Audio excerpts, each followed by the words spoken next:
Welcome, everyone. I call the July 3rd, 2024 Planning Commission meeting to order.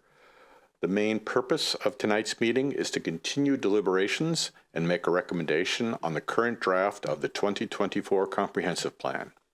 Note that the public comment portion of the hearing has concluded at the June 26th meeting. Before we move on to agenda items, I'd like to acknowledge our hybrid meeting format. The City of Bothell is providing the option to attend this meeting either in person or remotely via Zoom. For those who are participating via Zoom, the chat and question functions are not available to ensure compliance with the Open Public Meetings Act. We have the opportunity for general public comments on the agenda item at the beginning of the meeting.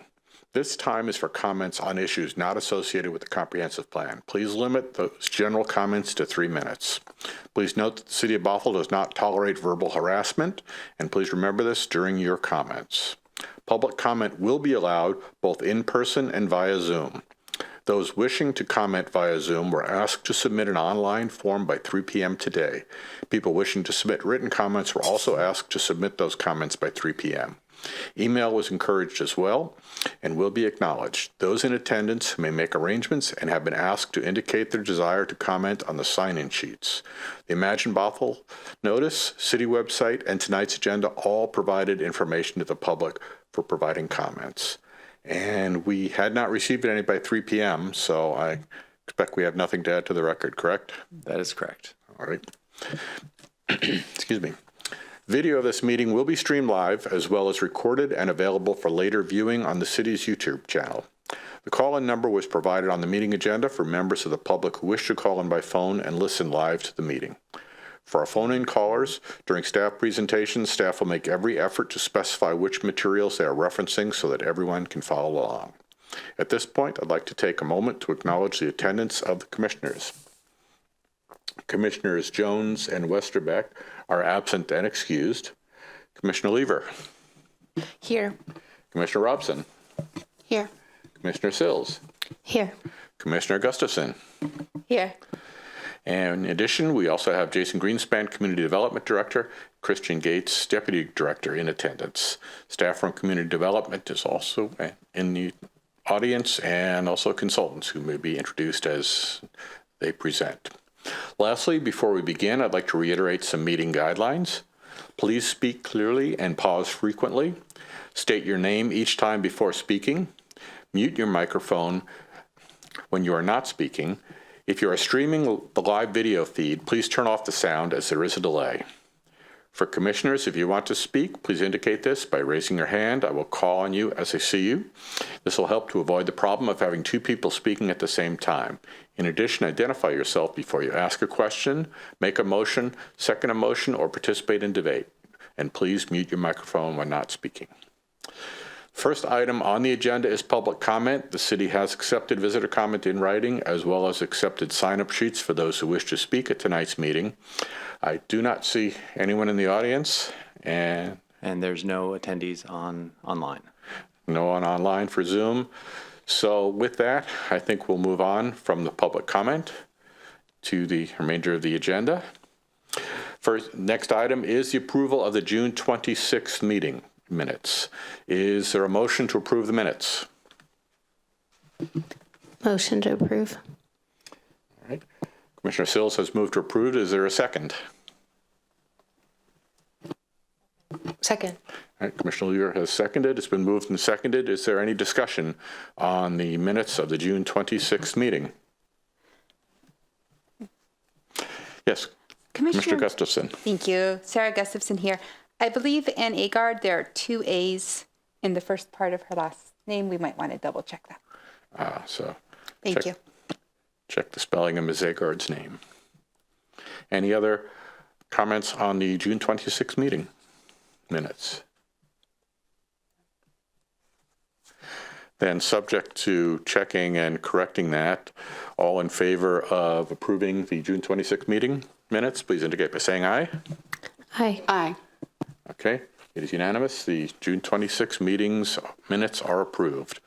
With that, we will continue the public hearing on the 2024 Imagine Bothell comprehensive plan. This is a continuation of the hearing begun on the Planning Commission meeting June 26th. That meeting, public comments were accepted, and that portion of the process has concluded. We will have a staff presentation and then move to deliberations.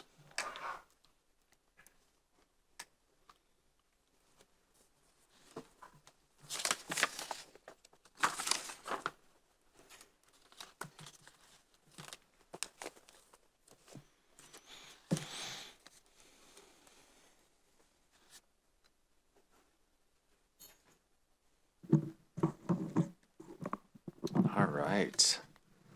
Perfect timing with Andrew joining me as we get into the presentation. Thank you, Commission, for having us here again tonight as we push through this final piece of this part of the phase. So it's not the final end-all be-all. This is just the step we've got to go through to get into the final draft. Tonight, we want to bring before you the information on the hybrid alternative and really provide some clarity in the capacity figures. Andrew can run through those, and then also kind of just pull back a little bit and give some perspective on kind of the land use map and then some of the future steps that we'll have so that you've got all the pieces together to move forward. So tonight, action will be to finalize your findings, conclusions, and recommendation. That'll be carried forward to council.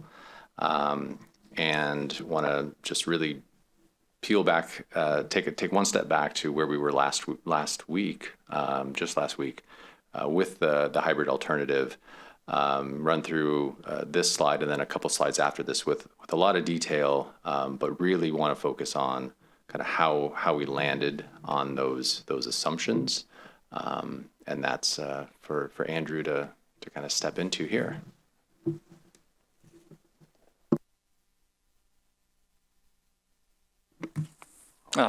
Thank you. Oh, perfect. Thanks. Thank you. Sorry that I was slightly late. The hybrid alternative that we have here right now represents somewhat of a midpoint between the centers and the neighborhoods alternatives that we've talked with you about before, which is referenced here as Alt 2 and Alt 3. And generally, there are a few different drivers for this. One is that we received comments just regarding preferences, and there have been favorable comments on both sides for both of the different options that are provided. Those were initially presented as bookends to provide an evaluation of how different systems, transportation, et cetera, would behave under the range of different alternatives that we would expect. But there are some targeted points to make here. One is that we, in previous iterations of the overall map, we did include some fee simple manufactured home developments as under the manufactured home park designation, and that is incorrect. We, under the development regulations that we have, and we'll likely go through, fee simple manufactured home parks need to be treated just the same as any other single family residence. So we've changed that. That's not really making that much of an impact on what we're presenting here in terms of the numbers. It's a relatively small amount. It's looking at Holly Hills, Cascade Vista, and Woodcrest Estates. And there isn't really a lot of development capacity on those individual lots. This is just for more reference for the map. We did also designate areas under our 7200 zones to residential medium instead of residential low. And this is just to ensure consistency with just our general concepts about what types of development would be going into these areas. And we also are looking, and we'll talk about this in a bit, but there are some areas in Snohomish County where we were looking to provide some additional density to meet targets. So that is consistent with that. We did, the main effort that we were taking to have a compromise between the two different alternatives was to provide increased FAR to the mixed-use neighborhood and mixed-use commercial, mixed-use community, areas.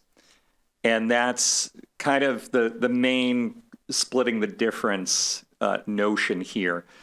We didn't, in this compromise scenario, didn't place as much development in the downtown as in the center scenario, just recognizing that there is sufficient multifamily capacity, especially when those other areas are upzoned.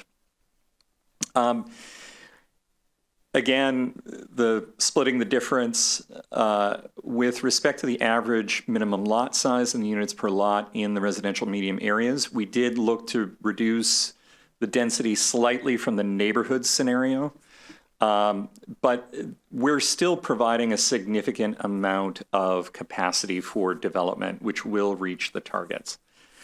And then finally, I must apologize, but some of the guidance for how to run these analyses are a work in progress. And we had originally assumed that a lot of the accessory dwelling units would be able to accommodate lower income household demands and targets. And that has been adjusted based on the feedback that we've received both from the PSRC and King County.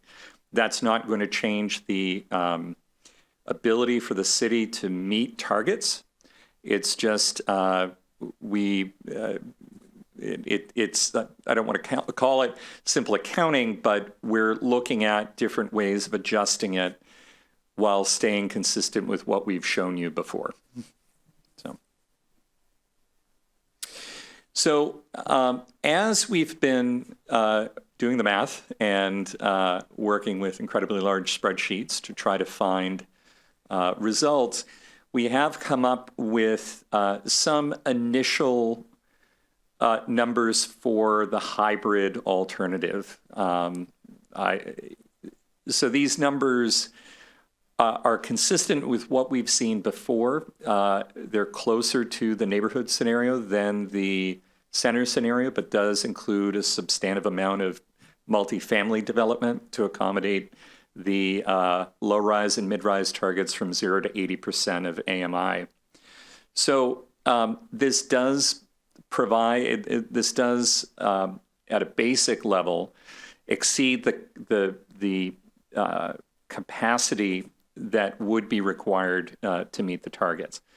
The capacity numbers, and I'm sure that when Jesse and other folks have been talking with you before, we're looking at the surplus and deficit to give an understanding about how much space we have to meet these targets. We're operating under a bit of an unknown here. This analysis is done without a lot of the information that previous buildable lands assessments have had in looking at what's been developed before and what would likely develop now. We're, between HB 1110 and 1337, the changes to the Growth Management Act have resulted in a completely new landscape for housing development. So we're providing this as a means of accounting for it. I don't want people to assume that we're going to get another 11,000 odd housing units of growth. This is more to ensure that when we're considering other market factors, that we can meet the targets that are set out by the Department of Commerce and King and Snohomish counties. So the numbers here, we have different numbers for both King and Snohomish. Again, I'll just forward on to this one here. The numbers are, as I said, are generally consistent with what was provided under the neighborhood scenario. It's changed a bit, decreased somewhat, just between the balance of the different land uses in the assessments. But again, as we've talked about before, this is intending to demonstrate that there is sufficient capacity and provide a guidance for the development regulations that would result from the comprehensive plan. And then, so this is King County, and we also have Snohomish County here as well. One of the things that's important to note here is that the Snohomish County has posed a little bit more of an issue in working to accommodate the lower income household targets for housing development. And by accommodating this, with a neighborhoods plus centers scenario, we're getting a lot of,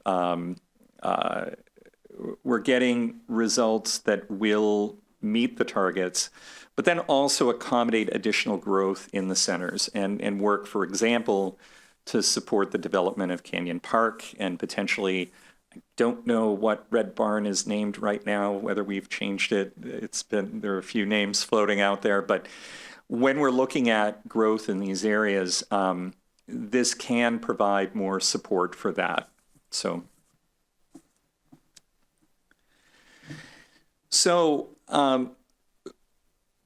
the main mechanic that we've used to provide changes to the land use map have really been in changing some of the assumptions, which we'll get into in a minute. However, another major change has really been kind of the shifts in some of the zoning categories, some of the land use categories. Now, these are aggregate categories, and as we've said to you before, this is a departure from the current land use map, which is just with zoning. So the primary changes have really been to shift from lower density residential to the residential medium category that we have here. And this, there are additional areas beyond what we've discussed before, primarily in the Northwest and Southeast.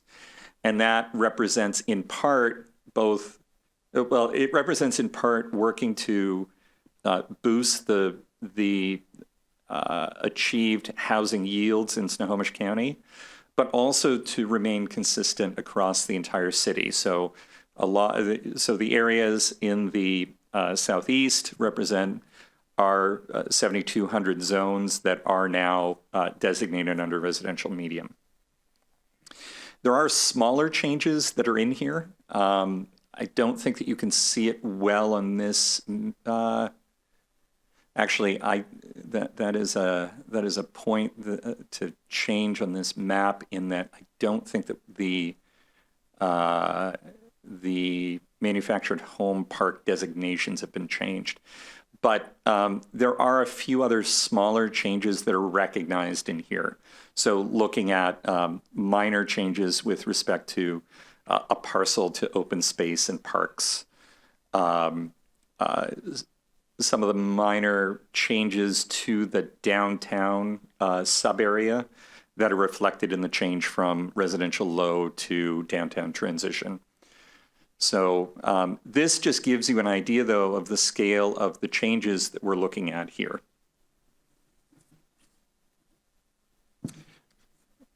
Did you want to comment about the big mess? And I did kind of, I shifted things around on Andrew a little bit while he was on his way in.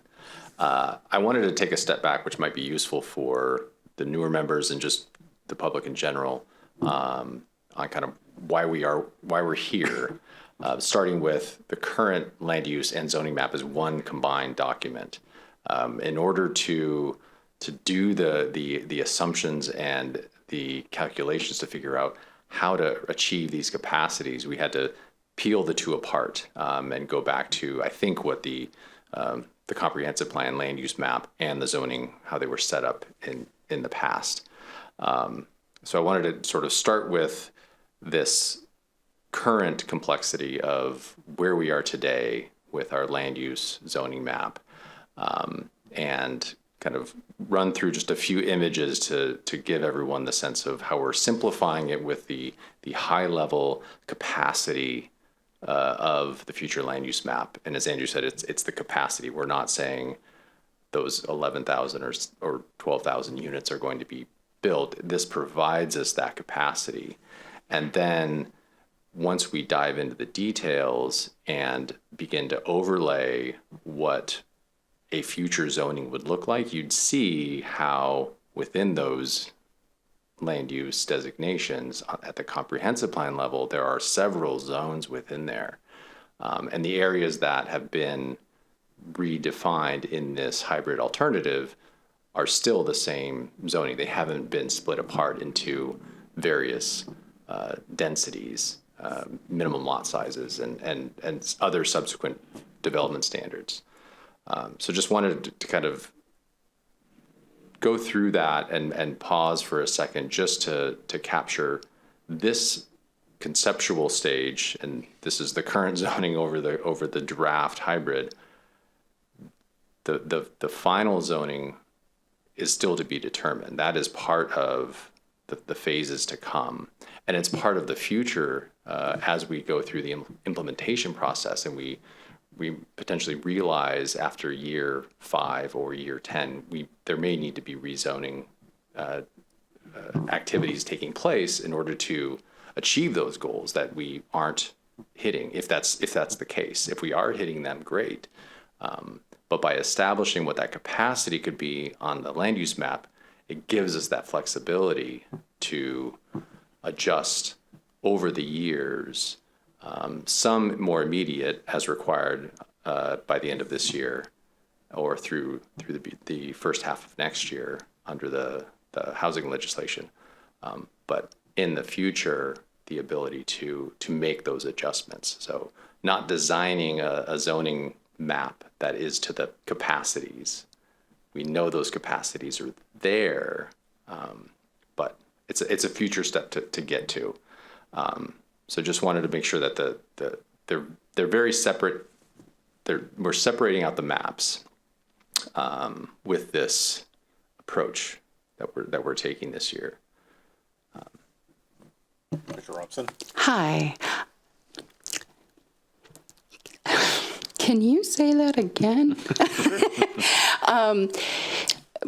In particular, you were talking about when you peel back this color-coded map, the individual densities of areas doesn't change, or something like that. There was a lot for me to take in.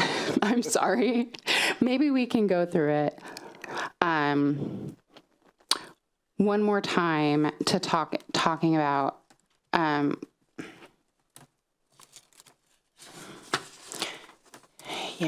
one more time, because I see separate blocks here regarding the density of individual, it doesn't look like parcels, but smaller sections within high density, medium density, low density.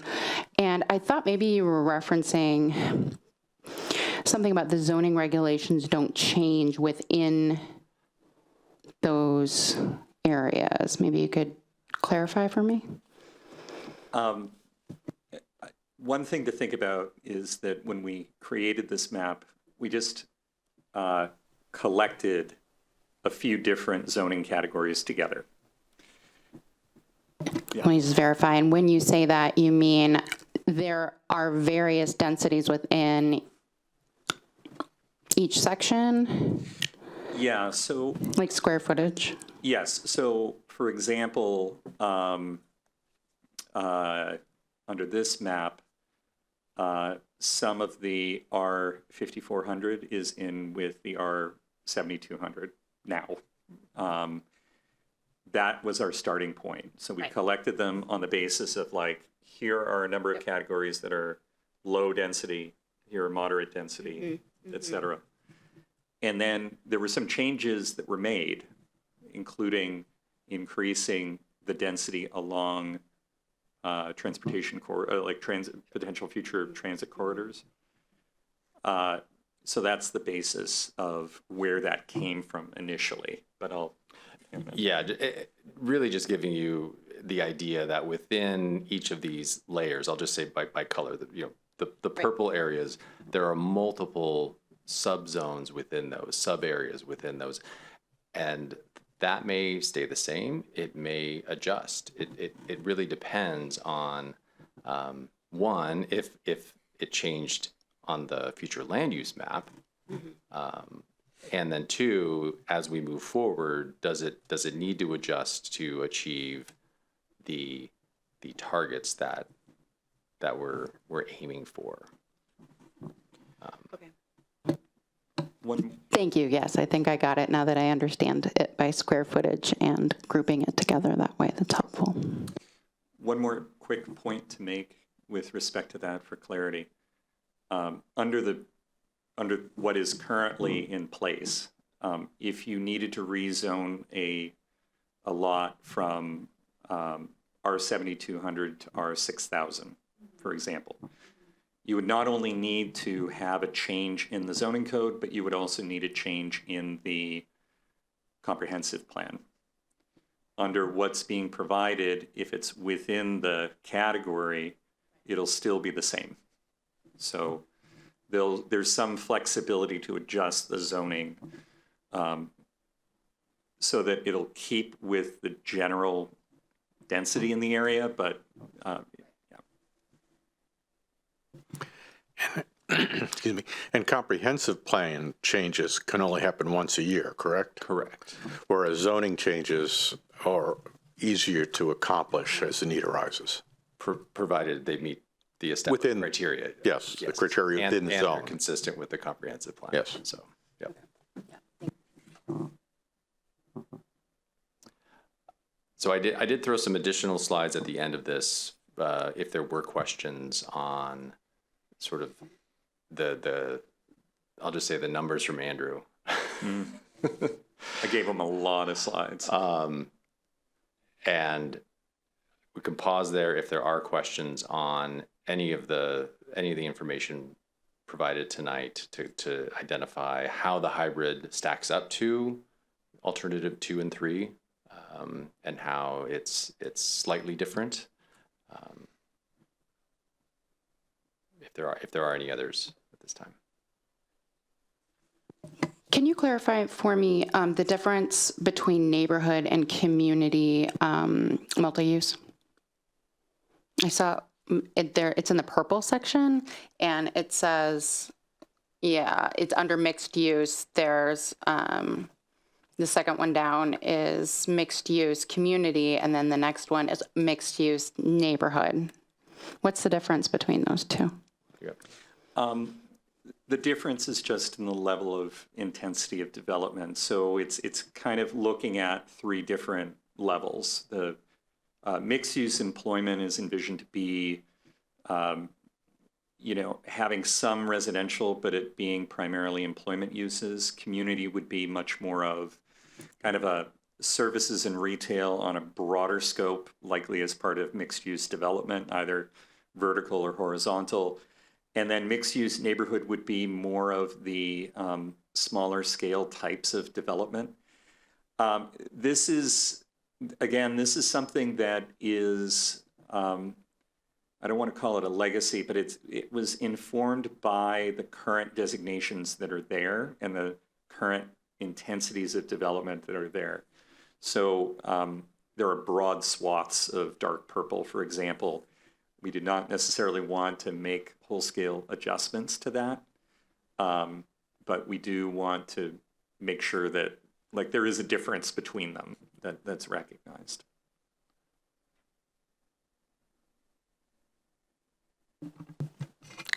Yes.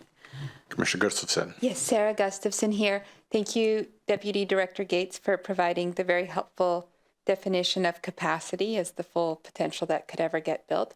I was wondering if it would be possible to maybe return to the slides on housing capacity versus growth targets, because there were 3 other words that I'd love to get a specific definition on, and they are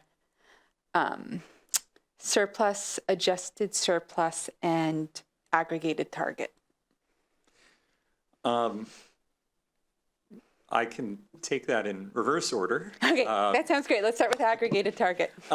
So the aggregated target, so the three main targets that we're looking at as part of this analysis to fulfill the requirements of the state are 0 to 80% of area median income, which is, as you can see, that needs to be actually, no, that's correct. That actually shows the changes here.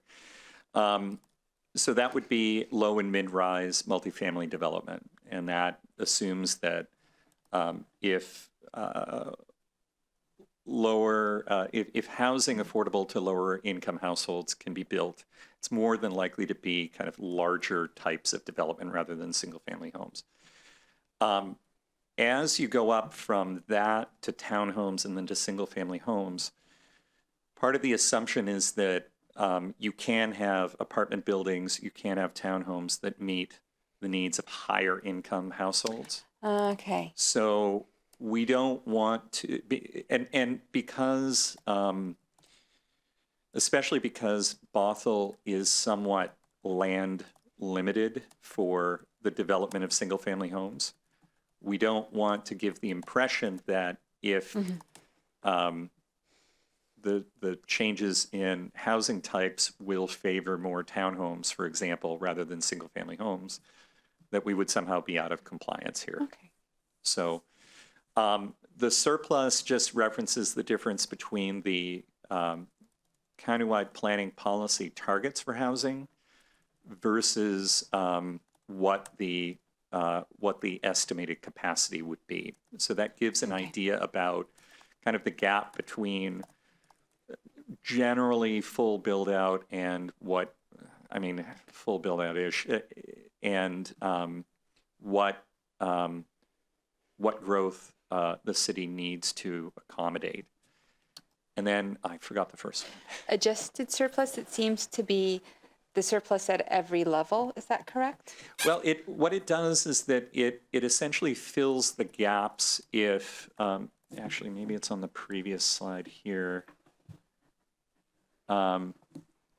So if we're looking at the aggregate targets in the fourth column there, it says that about 4,900 multifamily units would be required, 685 attached residential, and about 1,400 detached residential. Now that's just based on household income.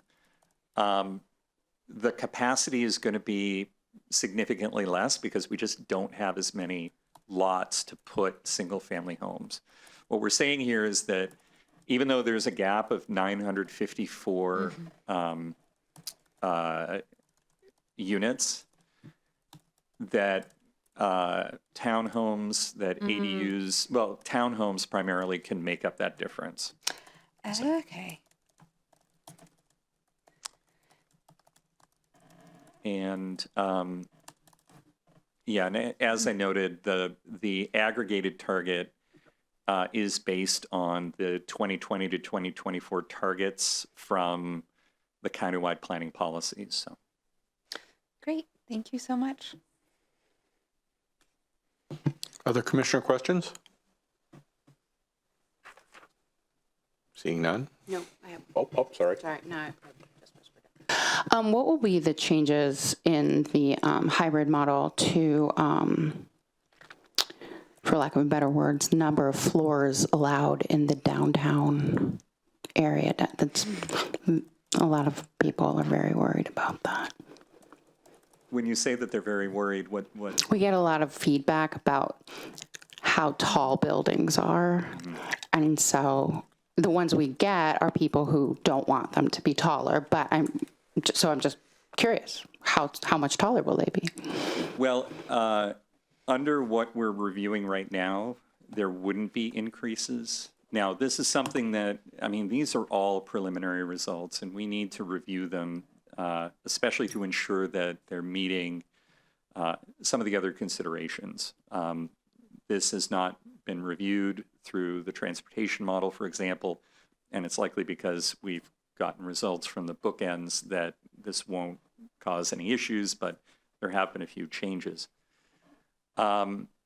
So yeah, there are no current envisioned height changes, and the allocation of growth in some of the additional work assumes that we're still working with the targets for both the sub-area and for regional growth centers from the PSRC, so that we're meeting those requirements about the intensity of development in those areas.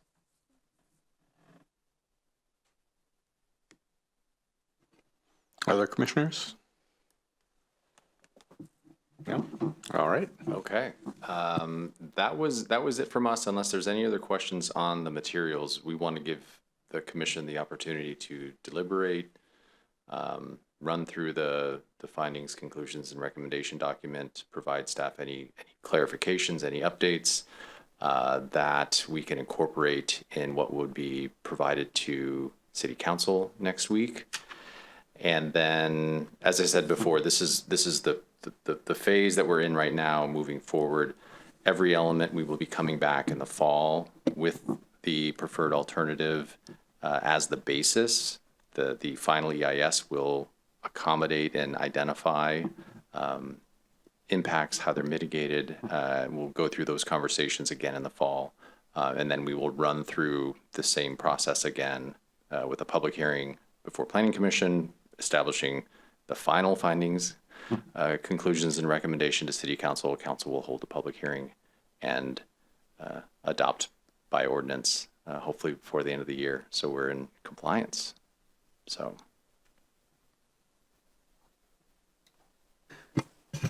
All right, thank you. Thank you for that presentation.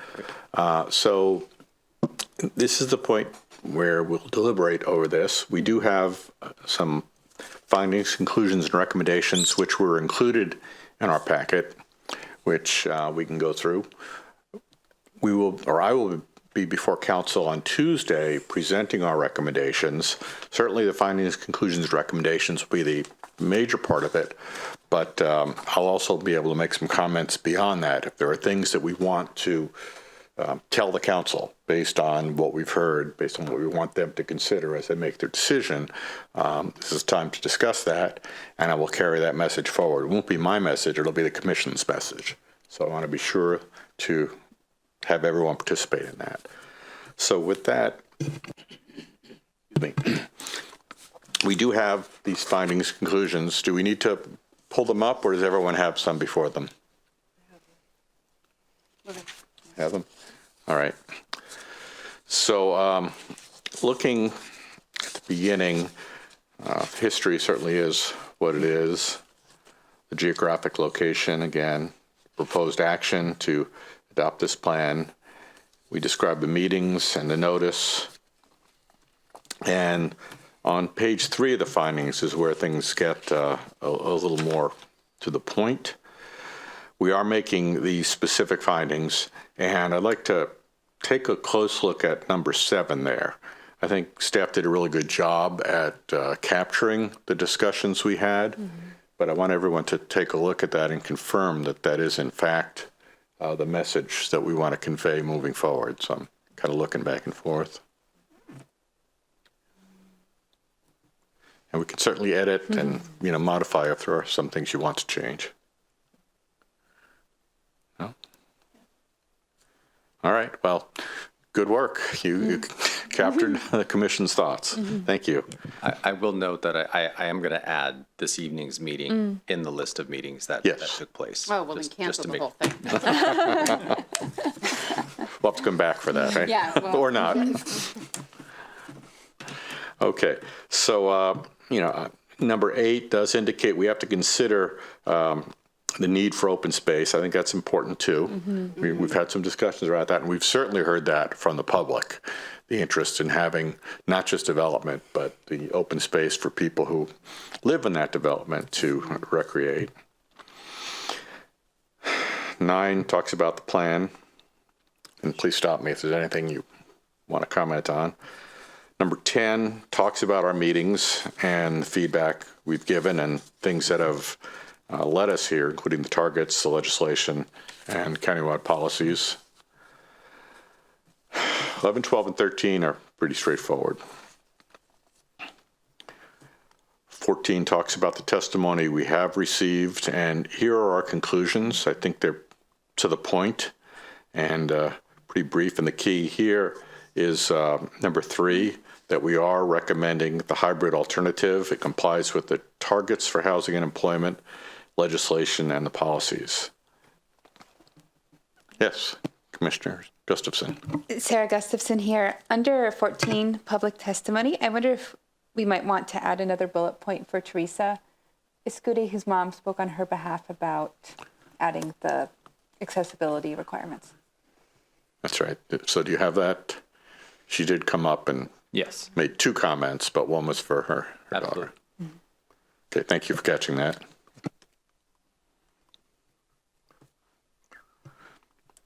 Anything on the conclusions? Seeing none, okay then.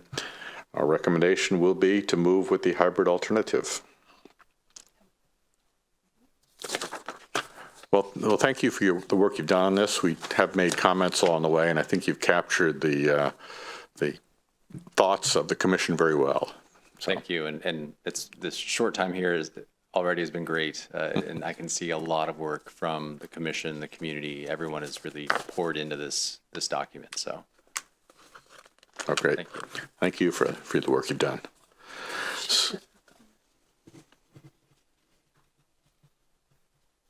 Nope. So with that, in addition to the comments, as I said, I will be speaking to the council. I jotted down a few notes, but if there are other things you'd like to add, please let me know. I do start with thanking the staff of the department for their hard work. So as I've said tonight, I want to say that directly to the council and also recognize this was done in the face of significant staffing challenges. I think the work done has been remarkable in the context. So I want to lead on that. I'll talk about supporting the hybrid option. One of the things we discussed is it provides a more diverse range of housing alternatives with some additional paths to ownership. That was Carrie's comment, while retaining the advantages of the center's alternative, which is alternative 2. That's alternative 3. Alternative 2's neighborhood.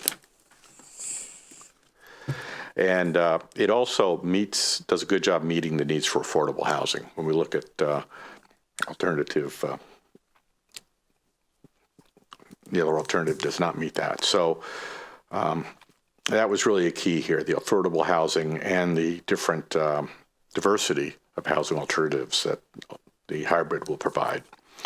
I also have a comment here that we support developing the Red Barn area to greater density given its accessibility to transit. There's a lot of talk about Red Barn, but I think we do want to weigh in that that's an area that we really do support that increase in density with the transportation options there. So is there anything else we want to bring to the council's attention? Commissioner Upson? Thank you. I wonder if we want to add to Carrie's, or if we want to add to the idea that there's more diverse housing options, which makes it sound like we have a variety of housing options, which is absolutely true. What I like about it in particular is that it is a more integrated housing approach, so we don't end up with that other side of the tracks mentality, which can affect schooling. It can certainly reinforce racial barriers. It can set up a lot of stereotypes around schooling. But this way we have, it's a more integrated approach so that you get people from all economic backgrounds across the city as opposed to, and that's something I really, really appreciate about this approach and something I know that many other commissioners have expressed concerns about. Okay, I'm jotting some notes here and let me know if that captures it.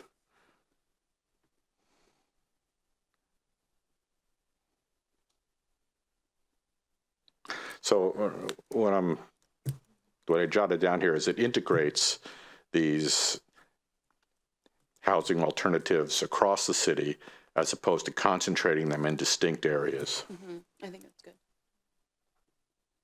Okay. I'm sure I can read my writing.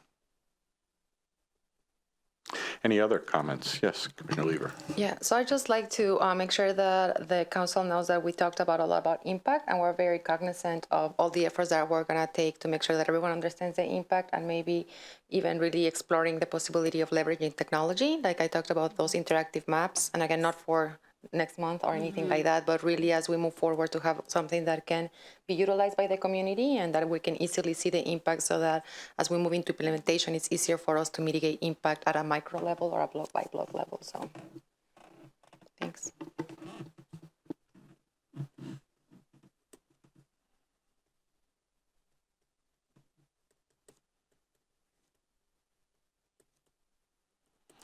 Okay.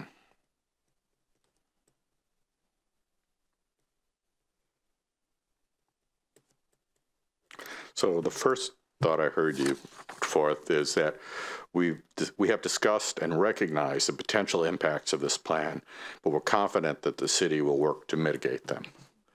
And then your second thought went to leveraging technology to better communicate the plan to the, so.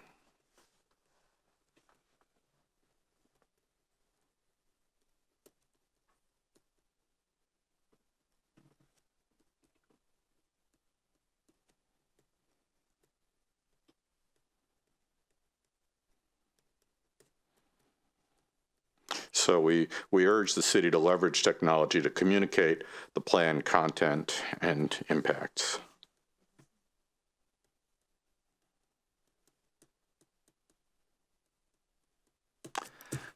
I do this by hand. I'm still not. I work with my laptop, but it would take me a lot longer to keyboard it in. Yes, Commissioner Gustafson. Sarah Gustafson, possibly consider touching on the fact that we've received responses from 2 different representatives of Native tribes, and encouraging the city to follow up on those invitations. Okay. And their feedback was overall good. Yeah. So I think we should recognize that we're pleased by the feedback we received from the Native communities, and urge the city to continue reaching out to them, including taking up their invitation to meet.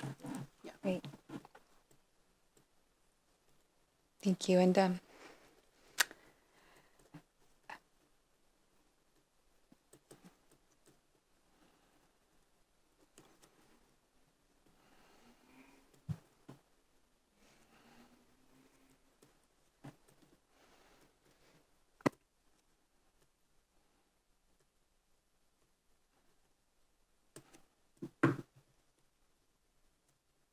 Okay. I think I captured that.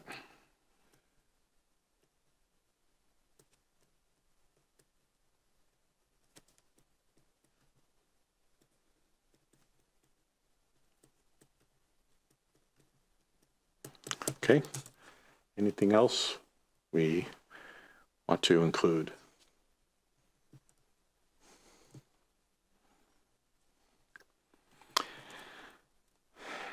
All right, so I may reorganize this, but to recap, I'm going to thank the staff for their work. We're going to indicate support for the hybrid option, given that it has the more diverse range of housing alternatives with potential paths to ownership, and it integrates these alternatives across the city as opposed to concentrating them in separate areas. I think I'm going to say separate. Supporting the development of Red Barn. We've discussed and recognized the impacts and are confident the city can work to mitigate them. We urge the city to leverage the technology to communicate the plan, content, and its impact, and we're pleased by the positive feedback we received from the Native communities, and urge the city to continue outreach and accept their invitation to continue to meet. Commissioner Robson? Thank you. I just wondered if we want to add a modifier to impacts, because it could be environmental impacts, it could be various impacts, population impacts.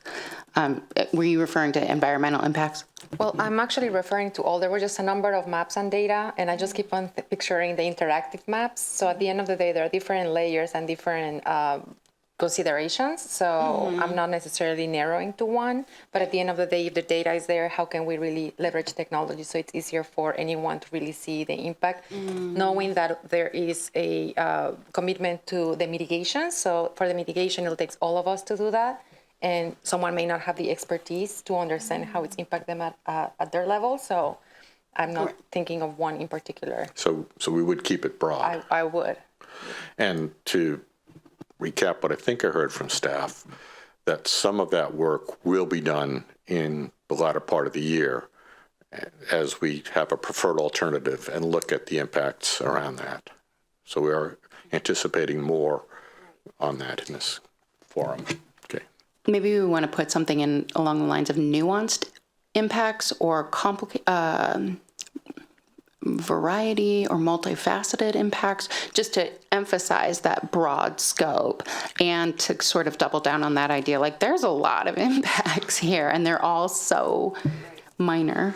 Well, how about I say the range of impacts? Does that fit there?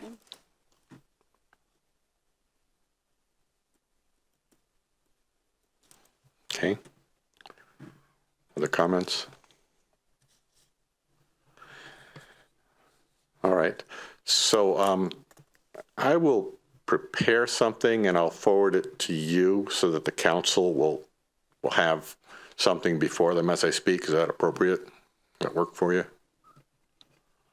Certainly, we can provide information and some comments to them in advance if you would like. Certainly, and we would expect to introduce you as well and provide some context the night of the city council to explain why we're approaching them on the 9th. Okay. Thank you. All right. If there is no further discussion, and I'm not seeing a desire for any, our next step would be that there is a motion to approve the Findings Commission conclusions and recommendations.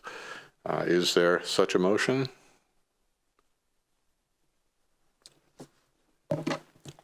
Motion to approve.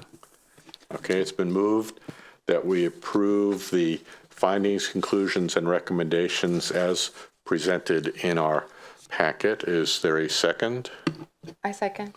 All right, it's been moved and seconded. All in favor of the motion? Aye. Aye. So we had Commissioner Robson move and Commissioner Lever second for the record.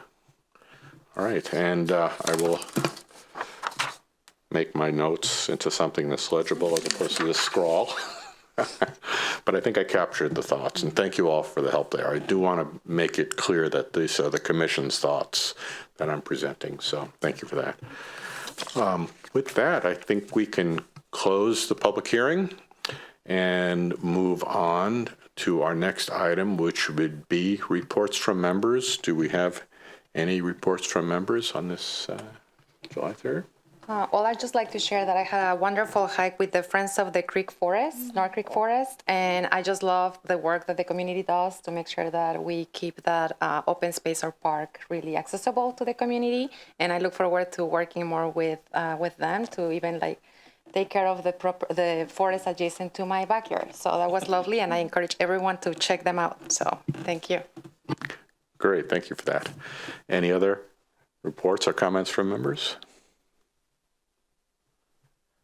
Seeing none. Reports from staff. Anything else for us? Just an update. The next Planning Commission meeting scheduled for the 17th. We will cover the capital facilities plan, so our finance and public works staff will be here to give an overview and an update on that. Other than that, no other updates. All right. The report to council this week will be on our findings, conclusions, recommendations, and the comments that we made this evening. So we'll bring that forward. With that, there being no further business, is there a motion to adjourn? Commissioner Gustafson, Sarah Gustafson, I move to adjourn. is there a second? Commissioner Sills seconded. It's been moved and seconded that we adjourn. All in favor? Aye. All right. With that, the meeting is adjourned at 6:55 p.m. Our next meeting, as Deputy Director indicated, will be on the 17th, and we'll look forward to seeing you then. I hope you all have a great 4th, and we'll see you soon. Thank you so much.